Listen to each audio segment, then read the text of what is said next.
In last week's episode, we talked about the Fallout universe and the Transistor as a symbol of peace in comparison to nuclear technology.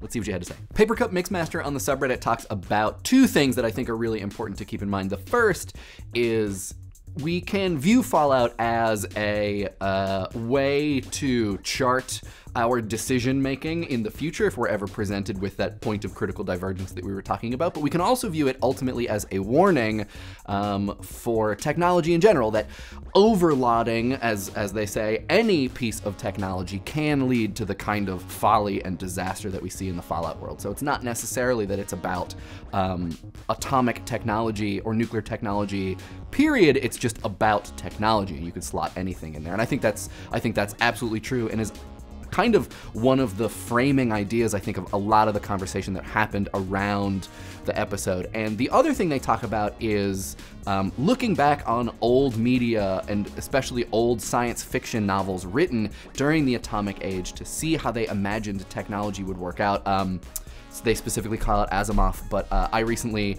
reread Childhood's End, which is very much a novel that was written during the high rationality of the atomic age. And it really is, it's such a great exercise in seeing how our technology stacks up against what our hopes for technology were back then.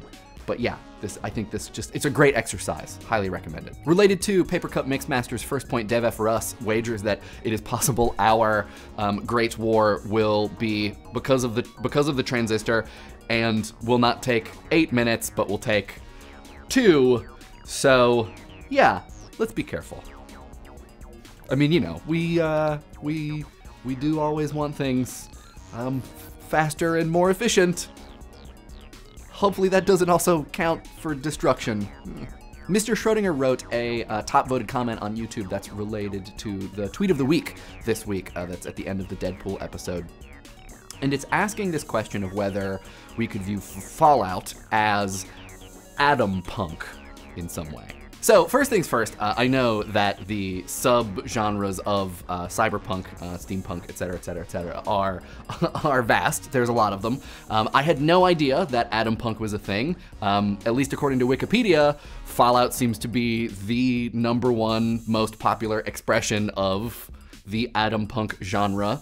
So that must count for something.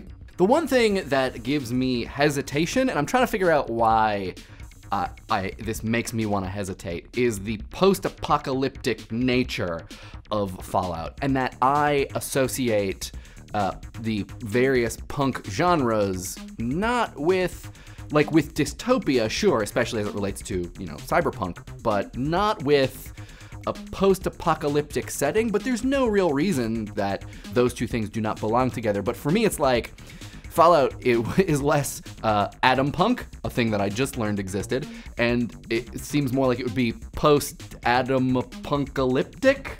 I'm just gonna smash a bunch of words together. But I don't know if those things are mutually exclusive. So yeah, I'm really curious what you guys have to say about this, you know, this genre, and how Fallout may or may not be the preeminent example of it. Chris, you deserved a credit in the Fallout 4 episode, and I completely forgot to add it. I feel really bad.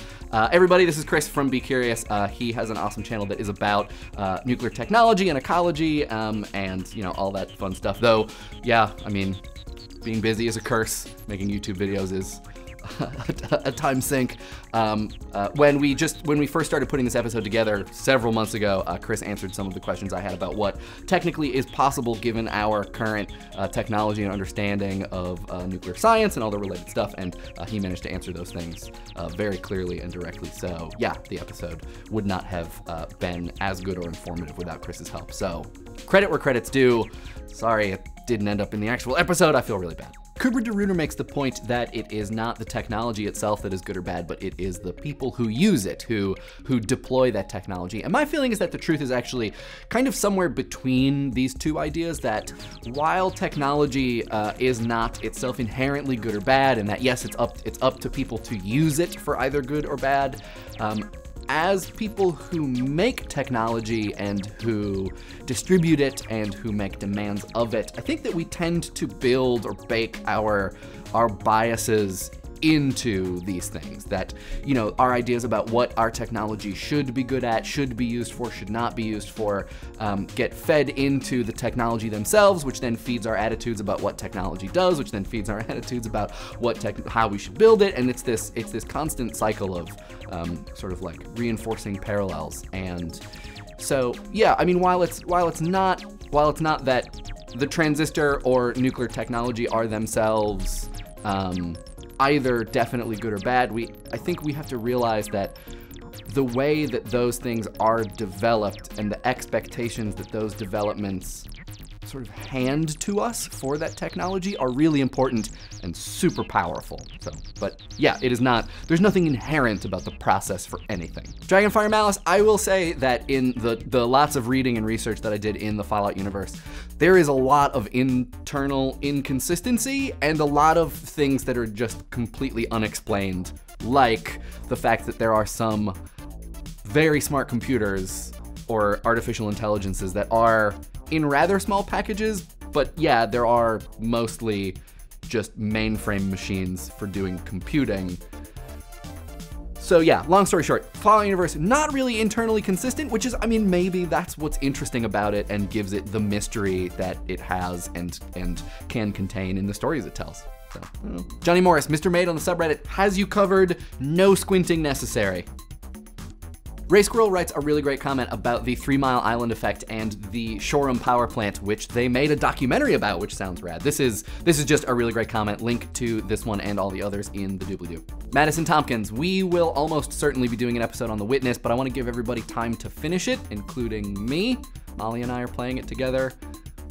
It's going. Not quickly. It's very fun though. So I don't know, maybe in like 6 weeks? Maybe 6? We'll see. Definitely though.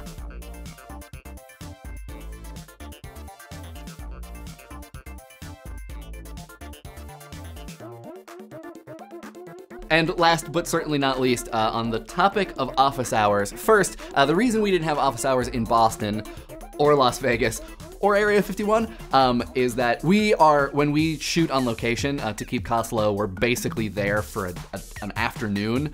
So there's not time in our schedule to like actually hang out in a way that would be fun for everybody involved, unless you just want to like stand across the street from us and wave, and then that has to be it. I wanted to do another office hours this month, which is you know, when we did it last year, but now I have travel. I have to like, you know, go do job things in places for this show to make things that are nice and fun, like the Fallout episode.